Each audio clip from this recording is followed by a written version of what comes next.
Now let's take a look at the MadSoft Premier feature, the finished goods production. This is the overall view of the finished goods production cycle. It starts with a customer's order to the finished goods and finally to the office clerk issuing the tax invoice to the customer. I will explain the finished goods production cycle in parts. After the office clerk receives the customer's order, he will check the availability of the stock item. The office clerk will then pass the sales order to the operations manager and he will start to issue the raw materials for the stock item. The finished goods production cycle starts with the customers ordering 35 pieces of red blouse. Let's watch a video to see this process. After the customer places an order of 35 pieces of red blouse, the office clerk needs to check the stock ledger in quantity report for the stock availability. So he will select the red blouse and check the report. Okay. So on hand, there is no available red blouse. So he will pass the sales order to the operations manager.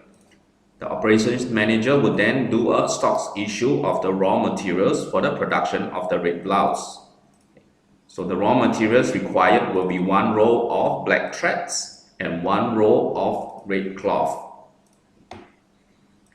So the stock issues form would show the raw materials required and the quantity. After issuing the raw materials, the operations manager will issue the finished goods produced form and update the unit price in the production rates table. Once the finished goods is completed, the office clerk will check the availability again and will proceed to arrange the delivery and issue the tax invoice to the customer. Let's watch the next video to see this process. After the stocks issue of the raw materials, the operations manager would come to the finished goods produced form to record the finished red blouse. Okay. So on hand, it will be 200 pieces of the red blouse. Okay. So this is the finished goods produced form, red blouse, 200 pieces.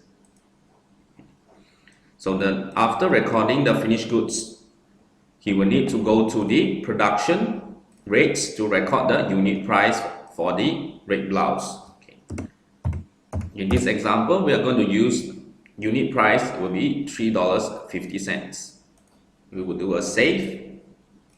Now he will go back to the stock ledger in quantity report to view the availability of the red blouse again. So now on the report, you can see that there is a production of 200 pieces of red blouse at unit price $3.50. So now the office clerk can do the issue of the sales invoice. Okay.